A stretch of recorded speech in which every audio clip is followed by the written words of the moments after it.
چکا ہے۔ آپ سب کو اسلامی سال مبارک پر۔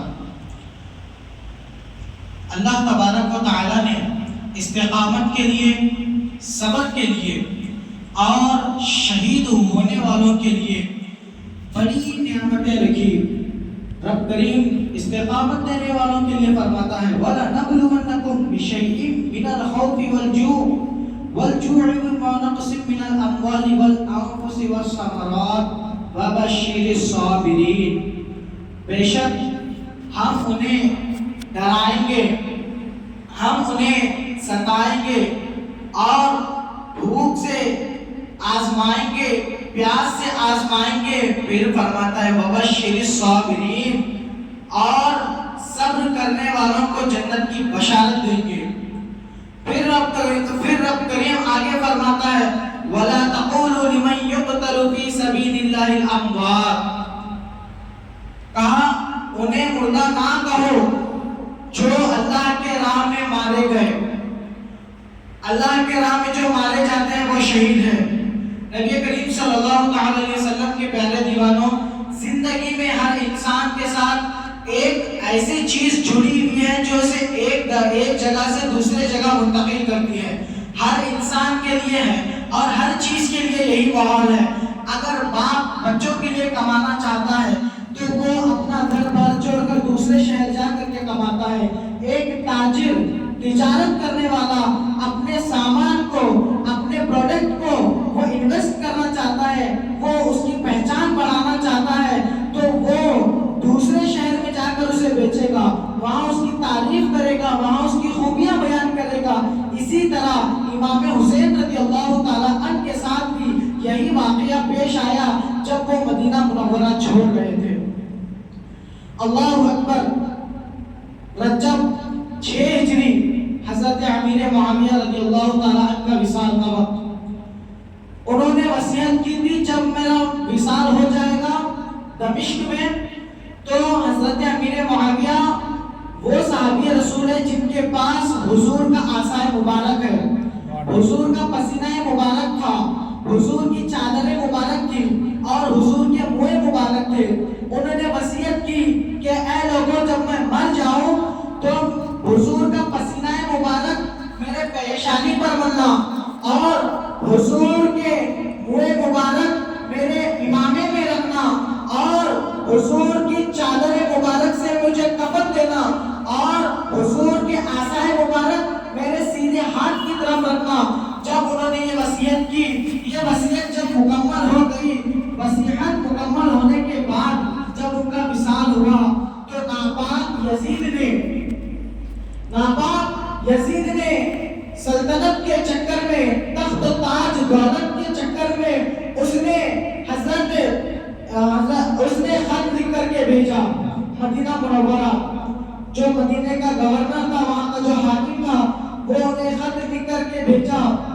گورنر کا نام ولید بن عقبہ، وہ بھی یزیدی تھا، وہ بھی یزید کو چاہتا تھا۔ جب وہ خط اس کے پاس آیا تو اس میں لکھا ہوا تھا کہ حضرت امیر معاویہ کا وصال ہو گیا ہے اور امام حسین کو یزید کے ہاتھ پر بیعت کرنی ہوگی، پھر وہ انہیں خلیفہ مانے گا اور سلطنت کا بادشاہ مانے گا۔ امام حسین رضی اللہ تعالیٰ عنہ کو پتا تھا اگر وہ بیعت کر لیتے تو یزید ناپاک وہ دنیا کا نقشہ بدل دیتا، دین کو اپنے حقانیت پر کھڑے ہونا نہ دیتا، وہ شراب نوشی کو عام کرتا اور عبادتوں کو کم کرتا۔ ایسی بدکاریوں کی وجہ سے امام حسین رضی اللہ تعالیٰ عنہ نے اس کے ہاتھ پر بیعت نہ کی، لیکن یزید نے ایک اور خط لکھ کر بھیجا، اے ولید بن عقبہ سن لو کہ حسین ابن علی کو، عبداللہ بن زبیر کو اور عبداللہ بن عمر کو، ان تینوں کو ایک سیکنڈ، ایک منٹ کی بھی مہلت نہ دینا، انہیں ذری سے بھی مہلت نہ دینا۔ اگر یہ لوگ بیعت کر لیں گے تو مدینے کے سارے صحابہ بیعت کر لیں گے، لیکن امام حسین بیعت نہ کیے اور انہوں نے یزید کو خط لکھ کر بھیجا کہ ہم بیعت نہیں کریں گے۔ تو یزید نے ایک اور خط لکھ کر کے بھیجا، حسین ابن علی بیعت کر لو، ہم تمہیں خوب دولت سے سجا دیں گے، تمہارے سارے گھرانے کو دولت سے مالا مال کر دیں گے، لیکن یہ وہ گھرانہ ہے جہاں خود بھوکے رہ کر بھوکوں کو کھانا کھلایا جاتا ہے، یہ وہ گھرانہ ہے جہاں خود پیاسے رہ کر پیاسوں کو پانی پلایا جاتا ہے، یہ وہ گھرانہ ہے بھلے اپنے پاس کچھ رہے یا نہ رہے بھیک مانگتے آئے داتاؤں کی جھولیاں بھر دیتے ہیں۔ اللہ اکبر۔ امام حسین نے کہا کہ میں مدینہ چھوڑنا گوارا کروں گا لیکن اس مدینے میں جنگ نہیں کروں گا۔ حالانکہ بہت جنگیں مدینے میں ہوئی، حضور کے دور میں جنگ بدر مدینے میں ہوئی، جنگ احد، جنگ تبوک، لیکن امام حسین نے نانا جان کے اس مدینہ منورہ کو خون سے رنگنا نہ چاہا جس میں ان کی پیدائش ہوئی، جو مدینہ ان کے نانا کا پیارا تھا۔ اللہ اکبر۔ اتنا کہنا تھا تو یزید نے کہا مدینہ چھوڑو ورنہ جنگ کے لیے تیار ہو جاؤ۔ امام حسین رضی اللہ تعالیٰ عنہ نے فیصلہ کیا کہ میں سارے گھرانے کو لے کر کے مکہ چلا جاؤں گا اور کبھی مدینہ نہ آؤں گا۔ پھر وہ نانا جان کی بارگاہ میں حاضر ہوئے، کہنے لگے نانا جان آپ کا حسین مدینہ چھوڑ رہا ہے، ہمیشہ کے لیے چھوڑ رہا ہے۔ نانا جان آپ کا یہ وہ حسین ہے جو آپ کے کندھوں پر بیٹھا کرتا تھا، نانا یہ آپ کا وہ حسین ہے جب چھوٹی عمر میں لڑکھڑاتے پیروں سے مسجد میں آتا تھا تو آپ ممبر سے اتر کر حسین کو گود میں لیتے، یہ وہ حسین ہے جب آپ نماز پڑھتے آپ کی پشت پر آ کے بیٹھ جاتا تو آپ سجدہ لمبا کر دیتے۔ نانا یہ آپ کا وہ حسین ہے جس کا نام جنت سے آیا ہے۔ نانا آج آپ کا وہ حسین مدینہ چھوڑ کر کے جا رہا ہے۔ اللہ اکبر۔ مدینہ جانے کے لیے ہر مومن کی تمنا، ہر مومن کی خواہش ہے، اسی لیے بریلی کے امام نے یوں ہی نہیں کہا یا الہی دکھا دے وہ مدینہ کیسی بستی ہے جہاں پر مولا رات و دن تیری رحمت برستی ہے۔ اللہ اللہ۔ پھر وہاں سے چھوڑ کر وہ اپنی امی جان کی بارگاہ میں حاضر ہوئے، کہنے لگے امی جان آپ کا پیارا حسین، آپ کے گلستان کا وہ پیارا سا پھول آج مدینہ چھوڑ کر کے ہمیشہ کے لیے جا رہا ہے، آج نانا کے مدینے کو چھوڑ کر کے جا رہا ہے جہاں حضرت بلال کی نقل کی جاتی تھی، جن کے لیے جبرائیل جنت سے آتے اور انہیں کشتی سکھایا کرتے تھے، وہ حسین ابن علی آج مدینہ چھوڑ رہے ہیں۔ جب حسین ابن علی نے مدینہ چھوڑنے کا فیصلہ کیا تو اس وقت قیامت برپا ہو گئی، مدینہ منورہ سنسان ہو گیا، لوگ روتے، صحابہ کہتے حسین مت جاؤ، اگر یزید آئے گا تو اس کے سارے لشکر کو تباہ و برباد کریں گے لیکن ہم تمہیں مدینے سے جانے نہ دیں گے۔ لیکن امام حسین نے استقامت کو پسند فرمایا تھا اور حضور نے انہیں بشارت بھی دی تھی کہ حسین میرے بیٹے تمہیں آگے جا کر شہید ہونا ہے۔ کہا نانا جان قبول ہے، پھر کہا تمہارے بیٹوں کو اور بھتیجوں کو بھی شہید ہونا ہے، کہا نانا جان قبول ہے۔ پھر امام حسین پوچھتے ہیں میرے گھر کی بہنوں اور بیٹیوں کا کیا ہوگا؟ کہا تو نانا جان نے کہا انہیں قید کر لیا جائے گا اور قید کر کر انہیں مجرموں کی طرح بازاروں میں گھمایا جائے گا۔ تو امام حسین کہتے ہیں نانا جان یہ بھی قبول ہے، لیکن نانا جان ان سب چیزوں کے ہونے کے باوجود فیصلہ کیا ہوگا؟ تو حضور نے فرمایا میری امت میں حق اور باطل کا انصاف ہوگا، حق اور باطل کے درمیان فرق ہوگا، اسی لیے آگے جا کر تمہیں شہید ہونا ہے۔ امام حسین کو بچپن میں ہی بشارت مل گئی کہ وہ شہید ہونے والے ہیں، وہ شہید نوجوانوں کے سردار بننے والے ہیں، یہ وہ حسین ہے۔ جب بھی روتے تو ہرنی اپنا بچہ جنگل سے لا کر کے دیتی، یہ وہ حسین ہے۔ جب پیدا ہوئے تو ان کا نام جنت سے منگایا گیا، یہ وہ حسین ہے۔ جب عید میں کپڑے نہ تھے تو ان کا جوڑا جنت سے آیا گیا، وہ حسین آج مدینہ چھوڑ رہے ہیں۔ مدینہ چھوڑ کے انہوں نے مکہ کی طرف ہجرت کی۔ جب شہر بصرہ کو پہنچے تو حضرت امیر معاویہ کا جب وصال ہونے سے پہلے کوفیوں نے، کوفہ والوں نے امام حسین کے بارگاہ میں کچھ خط بھیجے۔ پھر جب انہوں نے ہجرت کی مدینے سے بصرہ پہنچے تو پھر لوگوں نے عرض کی پھر ان کے حق میں 150 خط بھیجے گئے، 150 خط بھیجے گئے، لیکن امام حسین کو پتا تھا دمشق جو ہے یزید کی ناپاک سلطنت ہے، وہاں جائیں گے تو لوگوں کے ساتھ برا ہوگا، ہم مکہ چلے جاتے ہیں۔ اتنا کہہ کر کوفیوں کے لیے امام حسین نے کہا، اپنے چاچا زاد بھائی کو بلا کر کے کہتے ہیں اے بھائی مسلم، حضرت امام مسلم کو بلا کر کے کہتے ہیں بھائی مسلم میرے طرف سے کوفہ جاؤ، جا کر کے لوگوں سے میری بیعت لو، اور جو مجھ سے بیعت کرے گا ہم اس سے راضی ہے، اور جو بیعت نہیں کرے گا سمجھ جانا وہ یزیدی ہے۔ اور یہ بات کہہ کر حضرت امام مسلم کو کہا تو انہوں نے اپنے دونوں ننھے چھوٹے بچوں کو لے کر، دونوں ننھے لالوں کو لے کر وہ کوفہ کی طرف بڑھے۔ وہ دونوں شہزادے، ایک کا نام محمد تھا اور ایک کا نام ابراہیم تھا رضی اللہ تعالی عنہ، وہ دونوں شہزادوں کے ساتھ امام مسلم گئے اور ایک ہفتے کے اندر 12,000 لوگوں نے ان کے ہاتھ پر بیعت کی امام حسین کے نام پر۔ پھر جب وہاں معاملہ گڑبڑا گیا تو وہاں کا جو گورنر تھا نعمان بن بشیر، اس نے کہا اے لوگوں سن لو، یہ بیعت یزید کی نہیں، یہ بیعت حسین کی ہے، حسین ابن علی کے ساتھ رہنا ہے، یہ ان کے ہاتھ پر کی گئی بیعت ہے۔ جب یہ بات اس ناپاک یزید کو پتا چلی تو اس نے راتوں رات گورنر کو بدل دیا، حضرت نعمان بن بشیر کو قید کر لیا اور عبید بن زیاد کو اس نے سلطنت پر بٹھا دیا، اور وہ ناپاک عبید بن زیاد وہ امام حسین رضی اللہ تعالیٰ عنہ کے طرح کپڑے پہن کر، پھٹے پرانے کپڑے پہن کر اپنے لشکر کو لے کر مکہ کی سمت سے نکلا، کربلا پہنچا اور سیدھا کوفے میں داخل ہو کر کے وہاں جو لوگوں نے بیعت کی تھی امام حسین کے نام پر ان سب کا قتل کر دیا، اور جس میں امام مسلم اور ان کے بچے رکے ہوئے تھے وہ نعمان بن بشیر کے دوسری زوجہ کا گھر تھا، وہاں پر جا کر امام مسلم کا قتل کر دیا گیا۔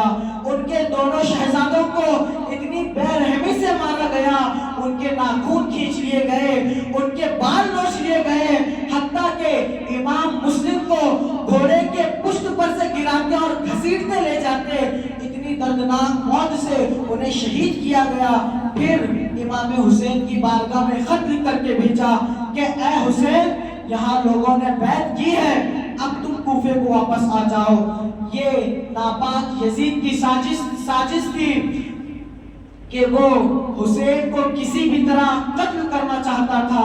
جب امام حسین نے بصرہ سے مکے کا ارادہ ترک کیا اور کوفہ جانے کا ارادہ جب کیا تو وہ کوفہ کے رخ بڑھے تو یزید نے حور کو بھیجا، حضرت حور کو بھیجا۔ حضرت حور نے ان کا راستہ روک لیا اور کہا کہ کہاں جا رہے ہو؟ تو امام حسین نے کہا میں کوفہ کی طرف جا رہا ہوں۔ تو حور نے جان بوجھ کر انہیں غلط راستہ بتایا، اور کچھ حور کے سپاہی، حالانکہ جنہوں نے راستہ بتایا وہ حور کے ہی لوگ تھے، لیکن حور ان میں نہیں تھا۔ حضرت حور جنگ کربلا میں تھے، کربلا کے میدان میں وہ موجود تھے۔ جن لوگوں نے امام حسین کو بھڑکایا وہ حور کے ہی لشکر کے لوگ تھے، اور حور کو خط لکھ کر کے بھیجا امام حسین کربلا کی طرف نکل پڑے ہیں۔ اب جب امام حسین کا لشکر کربلا پہنچا تو اب شان کیا ہے دیکھیے کربلا کی، وہ تڑپتا ہوا ریت کا میدان امام حسین کے قدم سے ٹھنڈا ہو گیا، امام حسین کے قدم سے وہ چلتا ہوا میدان شام و شفاف کا باغ بن گیا۔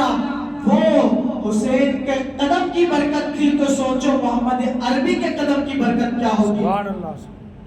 نبی کریم صلی اللہ تعالی علیہ وسلم کے پیارے دیوانوں، اشارہ کر دے میرے مصطفیٰ تو چشمے جاری ہو جائے، اشارہ کر دے تو پیڑ پلٹ کر آ جائے، اشارہ کر دے تو سورج پلٹ کر واپس آئے، اشارہ کرے تو چاند دو ٹکڑے ہو جائے۔ لیکن انہوں نے اپنے نبوت کا دعویٰ کیا، لیکن یہاں حسین یہ بتا رہے ہیں کہ دیکھو لوگوں، میرے